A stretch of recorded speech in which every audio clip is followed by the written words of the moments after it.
सुप्रभात, good morning. आज के टॉप 20 में आप सबका स्वागत है और आप सबका स्वागत है सीएनबीसी आवाज मोतीलाल ओसवाल स्टूडियोज में।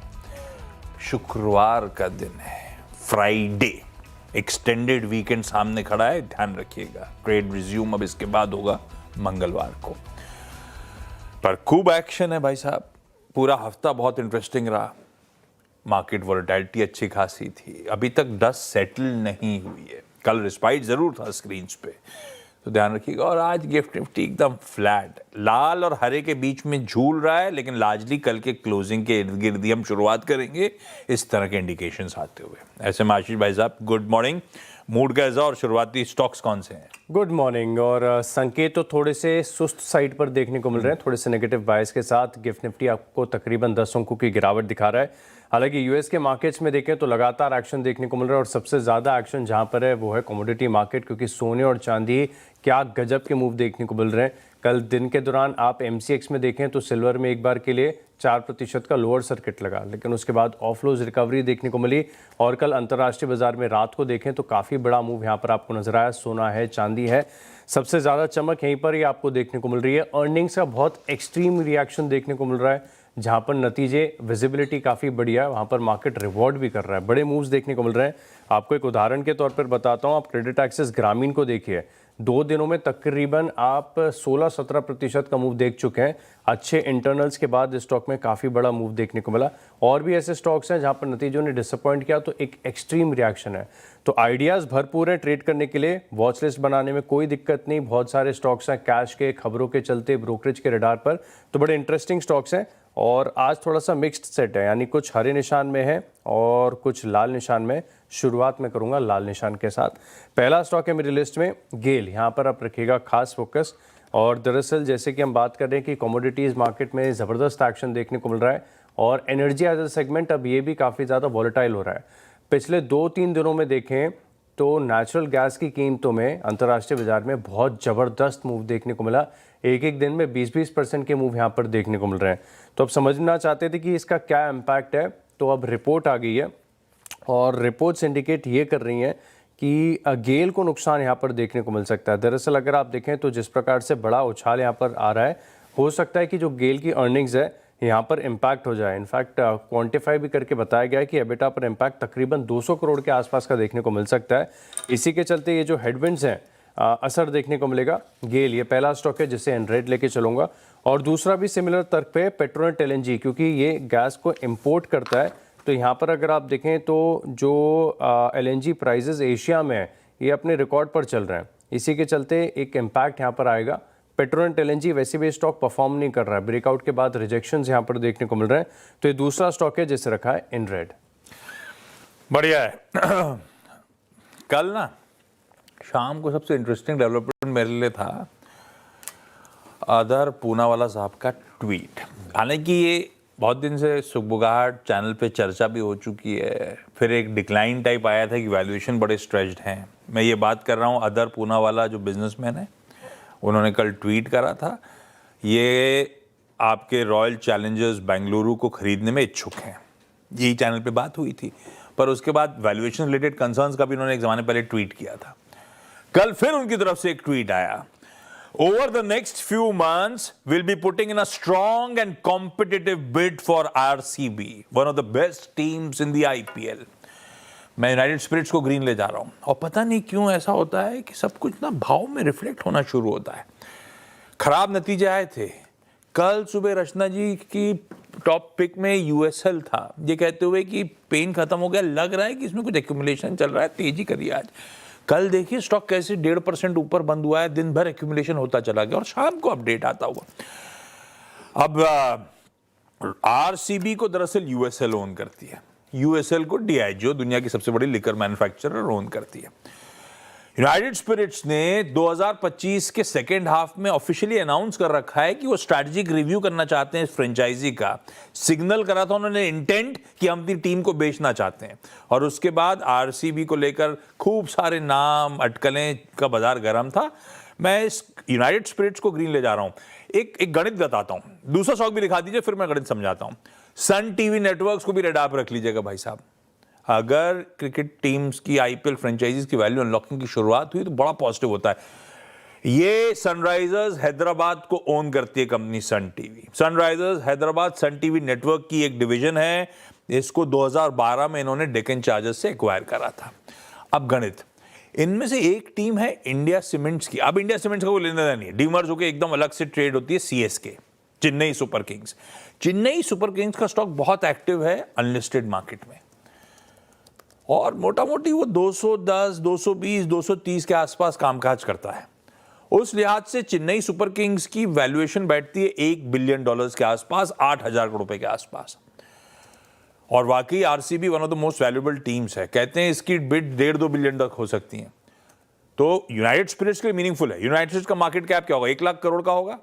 1.5-2 बिलियन डॉलर के आसपास के वैल्यूएशन इंटरेस्टिंग हो सकती हैं यूएसएल के लिए, ज्यादा इंटरेस्टिंग हो सकते हैं सन टीवी के लिए। सन टीवी कितनी बड़ी कंपनी है, कितनी होगी? 20-21 हजार करोड़ रुपए की कंपनी, $2 बिलियन, $2.25 बिलियन की कंपनी है। आप सोचो 1-1.5-2 बिलियन डॉलर के वैल्यूएशन उस फ्रेंचाइज में बैठे हुए हैं।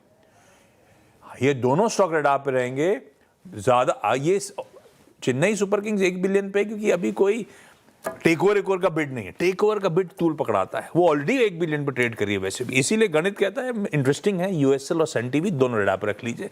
इन दोनों का, सन टीवी का तो कोई लेने देना नहीं है, पर क्या है वैल्यूएशन मार्कअप मिलेगा अगर यूएसएल का ट्रेड होता है तो।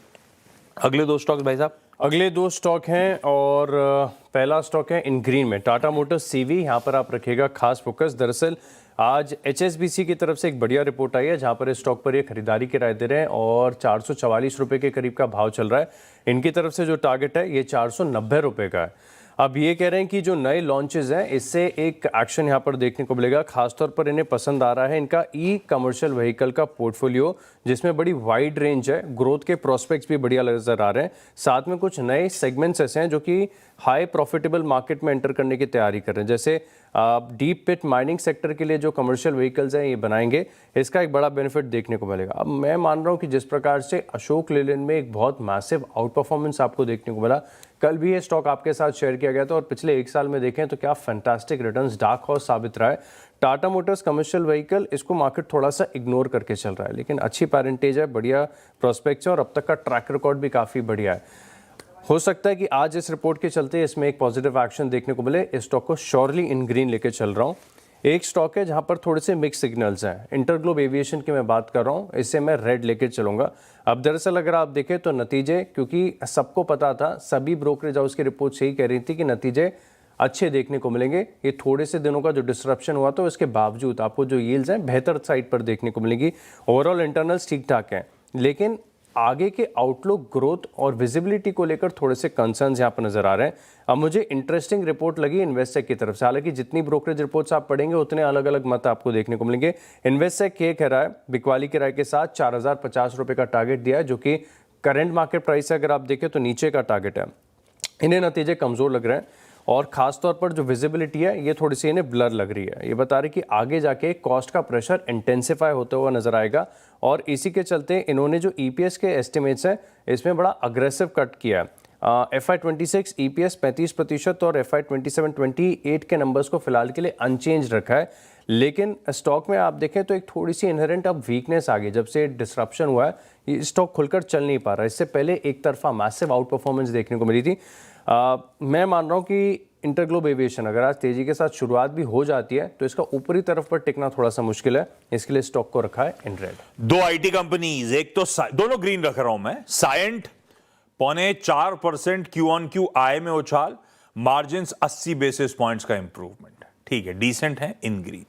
जेंसार टेक्नोलॉजीज कांस्टेंट करेंसी में 1.25% का जंप है, पर उसके नीचे ज्यादा इंटरेस्टिंग है। Gross margin 270 basis points, beta margin 200 basis points का एक्सपेंशन और order booking Q on Q 13% का जंप।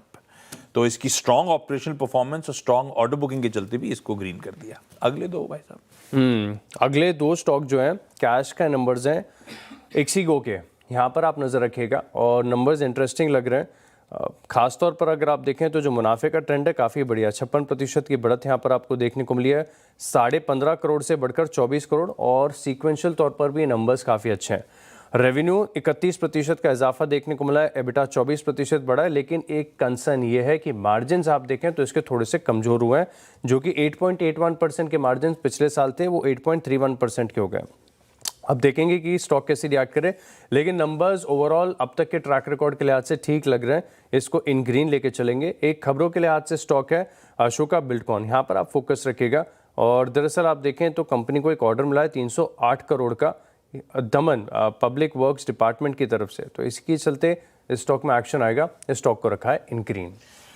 अगले दो में भाई साहब, अच्छा मैं जब रिजल्ट्स को डिकोड कर रहा हूं तो मैं पर्सपेक्टिव रख रहा हूं। अब वो देखिएगा स्टॉक की चाल, कल भी एक बैंक को डिकोड करा था मैंने, डिपॉजिट मोबिलाइजेशन में कासा बहुत कमजोर था इसीलिए, पर वो स्टॉक गजब परफॉर्म करके गया। आज मैं बंधन को ग्रीन रख रहा हूं, प्रोड्यूसर साहब ने हेडलाइन में पढ़वाया था खराब नतीजे हैं जो एक्सपेक्टेशन थी। मैं ग्रीन क्यों रख रहा हूं मैं समझाता हूं, आप देखिएगा बाजार क्या वर्डिक्ट दे रहा है, खुलते ही समझ में आ जाएगा, उसके बाद डिसाइड करिएगा आप और आपका फाइनेंशियल एडवाइजर। एडवांसेस 10% बढ़े, डिपॉजिट 11.25% साल दर साल बढ़े। Asset quality Q on Q GNPA 170 basis points reduce हुए, net NPA 38 basis point reduce हुए। एनआईएम्स सीक्वेंशियली 6 बेसिस पॉइंट्स का इंप्रूवमेंट है। सीक्वेंशियली रिटर्न रेशियो चाहे वो आरओई हो आरओए हो इंप्रूवमेंट है। बंधन बैंक के इंटरनल्स में मैं ग्रीन रख रहा हूं। सूर्योदय स्मॉल फाइनेंस बैंक को मैं लाल रख रहा हूं। क्यों? एसेट क्वालिटी में मार्क्ड डिटोरिएशन है। ग्रॉस एनपीए 5.9 से बढ़ के 6.7% पे Q on Q. Net NPA में भी गिरावट है। हेडलाइन नंबर्स एनआईआई 3% बढ़ा, मुनाफा 9-9.5% बढ़ा, फीके नंबर्स हैं। मैं इसको लाल ले जा रहा हूं, लेकिन आप देखिएगा स्ट्रीट का वर्डिक्ट दे रहा है। ब्रेक के उस पर अगले 4 पे बातचीत है।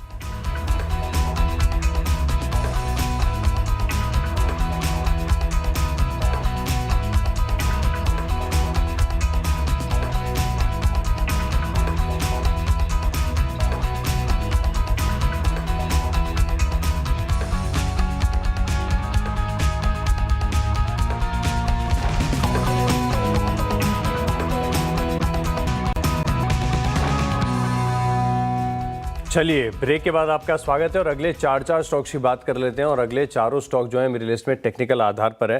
पहला स्टॉक जो लेकर चल रहा हूं इन रेड, क्योंकि मार्केट थोड़ा सा फ्रजाइल लग रहा है। ऑफ आइस का एक्शन बड़ी तेजी से है। कल भी आप देखें तो बहुत अच्छे संकेतों के साथ तेजी के साथ शुरुआत हुई थी, लेकिन दिन के दौरान एक ऐसा समय आया था कि तेजी से मार्केट ऑफ आया हुआ था। ऐसे में बहुत सारे स्टॉक जिनका स्ट्रक्चर इनहेरेंटली कमजोर है, इनमें एकाएक बड़ी गिरावट आई। एक स्ट्रक्चर जो बहुत कमजोर लग रहा है वो है हीरो मोटोकॉर्प का। यहाँ पर चार्ट्स आप देखें तो बहुत ज़्यादा कमज़ोर हो रहे हैं। इसका एक लंबी अवधि का चार्ट तकरीबन 1 साल का आपकी स्क्रीन पर लेकर आता हूं, आप समझ पाएंगे कि ये तो इंट्राडे चार्ट है कल का, जहां पर 1% की गिरावट आपको देखने को मिली। लेकिन थोड़ा सा लंबा टाइम फ्रेम का चार्ट देखेंगे तो आपको नजर आएगा कि एक डबल बॉटम जो कि एक गिरावट के बाद यहाँ पर क्रिएट हो सकता था, वो रिस्पेक्ट नहीं हुआ। वो जो सपोर्ट है ये प्रिसाइजली मैं आपको बताऊं तो 5,567 रुपये के आसपास का सपोर्ट जोन था। इसके नीचे स्टॉक फिसल चुका है, अभी 5,488 के आसपास चल रहा है, यानी अब ये रेजिस्टेंस बन गया 5,566 रुपीज़ का। अब इसके नीचे लगातार गिरावट देखने को मिल रही है। अगर आज की क्लोजिंग कल के भाव पर भी हो जाए, बिल्कुल फ्लैट भी देखने को मिले, तो एक कंसेक्यूटिव तीसरा हफ्ता ऐसा होगा जहां पर लोअर लोज और लोअर हाइज देखने को मिले, जो कि स्ट्रक्चरल वीकनेस को दिखाते हैं। एक क्लासिकल डाउन ट्रेंड है, तो एक सपोर्ट का breakdown, classical down trend convincing लग रहा है ये स्टॉक, इसके लिए इन रेड लेके चल रहा हूँ। दूसरा है, और इस स्टॉक के पैटर्न की चर्चा हम लगातार करते जा रहे हैं और गिरावट लगातार आती जा रही है। स्टॉक की बात कर रहा हूँ अपोलो हॉस्पिटल का, क्योंकि बहुत एक लंबी अवधि की अपवर्ड स्लोपिंग ट्रेंड लाइन को इस स्टॉक ने ब्रेकडाउन दिखाया, वहाँ से रिक्लेम करने का प्रयास किया लेकिन विफल हो गया। अब गिरावट यहाँ पर लगातार देखने को मिल रही है, स्ट्रक्चर कमजोर है, इसके लिए अपोलो हॉस्पिटल इन रेड लेके चलूंगा। अच्छा, अगले दो में होम फर्स्ट फाइनेंस कंपनी को ग्रीन ही रखेंगे भाई साहब। फिर एक और अच्छा क्वार्टर डिलीवर कर दिया है। क्यों अच्छा लगा? एयूएम्स में साल दर साल 25% का जंप है और इवन सीक्वेंशली भी 5-5.5% का इंप्रूवमेंट है। डिसबर्सल 10.5% का जंप दिखा रहे हैं साल दर साल। हेडलाइन नंबर्स एनआईआई 44% और मेरे ख्याल से मुनाफा भी 44% इंप्रूव होता हुआ। होम फर्स्ट फाइनेंस अभी भी वो मोमेंटम इंटैक्ट है, इन ग्रीन ही रखूंगा। कोफोर्ज के नंबर्स आए थे देर रात, शायद आए, नंबर्स अच्छे लग रहे हैं क्योंकि वो एक्सपेक्टेशन सामने रखी थी आप लोगों की मैंने, तो मुझे याद है कांस्टेंट करेंसी में ज्यादातर ब्रोकरेज करी थी 3 से 3.3% या 3 से 3.25 पकड़ लीजिए। कांस्टेंट करेंसी में आए 4.4% का जंप है, एक्सपेक्टेशन से बेहतर। कोफोर्ज लास्ट 2 क्वार्टर से 500 मिलियन डॉलर्स की ऑर्डर बैक कर रहा था। वो रन रेट मेंटेन होगा नहीं होगा Q3 में, भाई साहब हुआ। In fact 600 million dollars, 593 million dollars की टीसीवी बैक करी है, टोटल कॉन्ट्रैक्ट वैल्यू बैक करी है।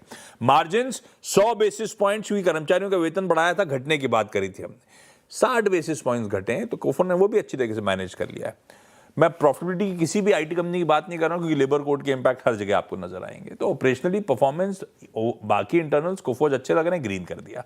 लास्ट 2 कौन से भाई साहब? लास्ट 2 एक सोलर इंडस्ट्रीज है और बहुत ही आउट परफॉर्मिंग चार्ट रहा है, लगातार बड़ी तेजी आई, लेकिन अब फिलहाल देखें तो स्टॉक में थोड़ी सी सुस्ती के संकेत बीच में आपको देखने को मिले। हाई से आप देखें तो ऑलमोस्ट 30% की गिरावट यहाँ पर रही है। कल के सत्र में फिर से रिक्लेम करने का ट्राई किया, अपने जो प्रीवियस ट्रेंड को रिज्यूम करने का एक प्रयास हुआ है। चार्ट बहुत इंटरेस्टिंग लग रहा है। डिफेंस स्पेस के स्टॉक्स अगले 10-15 दिन तक एक्शन में रहेंगे, ये बात तो श्योर है। इसी के चलते सोलर इंडस्ट्रीज, ये भारी भरकम स्टॉक है, 12,900 रुपये के आसपास ट्रेड कर रहा है, इंटरेस्टिंग है, इसे इन ग्रीन लेके चलूंगा। और आखिरी स्टॉक है जिसमें कन्विक्शन काफ़ी ज़्यादा है, वो है कोलगेट पामोलिव कोलपैल। कोलगेट यहाँ पर आप रखिएगा खास नज़र। एफएमसीजी और खासतौर पर अगर आप देखें तो स्टेपल्स मुझे लग रहा है बहुत ज़्यादा अंडर ओन्ड है, मार्केट ने इन्हें बहुत इग्नोर किया। किसी भी फंड की तरफ से आप देखें तो खुलकर यहाँ पर खरीदारी देखने को नहीं मिली है। लेकिन अब ऐसे एनवायरनमेंट में जहाँ पर जियोपॉलिटिकल टेंशन्स हैं, थोड़ी सी ग्रोथ को लेकर, स्टेबिलिटी को लेकर कंसर्न्स हैं, ऐसे में स्टेपल्स थोड़े से वेल पोजिशन्ड लग रहे हैं और ये चार्ट्स पर भी रिफ्लेक्शन आपको नजर आएगा। पिछले 2-3 दिनों में बढ़िया एक्शन यहाँ पर देखने को मिला है। कल 2.5-3% की तेजी के साथ ये स्टॉक बंद हुआ। चार्ट ओवरऑल पॉजिटिव है, गिरावट के बाद रिवर्सल के संकेत दे रहा है, तो हाई कन्विक्शन है। कोलपैल इस स्टॉक को रखा है इन ग्रीन। लास्ट के 2 कुछ खबरें थी, हालांकि बहुत ज्यादा स्टॉक इंपैक्टिंग तो नहीं मानता हूं, लेकिन खबरें अच्छी हैं इसलिए ग्रीन कर देता हूं। एनटीपीसी ग्रीन एनर्जी, इन्होंने यूपी सरकार के साथ रिन्यूएबल और ग्रीन हाइड्रोजन प्रोजेक्ट डेवलप करने के लिए एमओयू करार करा है। इंटेलेक्ट डिजाइन एरेना को ग्रीन करा। इन्होंने ऑनबोर्ड कराया 14 वैल्यू डिस्कवरी पार्टनर्स भारत में, अफ्रीका में, यूरोप में, यूके में, अपैक में, कनाडा में, ताकि एआई फर्स्ट डिस्कवरी और एंटरप्राइज एडॉप्शन, इनके जो पर्पल फैब्रिक है उसके लिए बेसिकली नए पार्टनर्स की ऑनबोर्डिंग करी है अपने प्रोडक्ट को और इंप्रूव करने के लिए, तो इसको भी ग्रीन कर दिया। 10 स्टॉक्स पूरे, क्योंकि छोटा सा ब्रेक के उस पार इन्हीं बढ़िया 10 स्टॉक्स की टीम्स का रैप अप।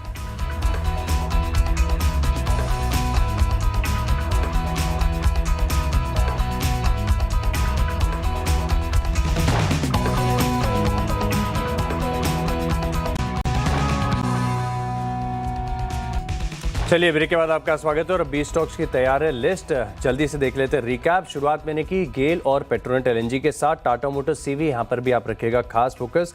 इंटरग्लोब एविएशन में रिजल्ट का रिएक्शन देखने को मिलेगा। इक्सिगो के नतीजे ठीक लग रहे हैं। अशोका बिल्डकॉन को बड़ा ऑर्डर मिला है। Hero MotoCorp, Apollo hospital, solar industries और कोलपैल टेक्निकल तौर पर अपनी लिस्ट में शामिल करें।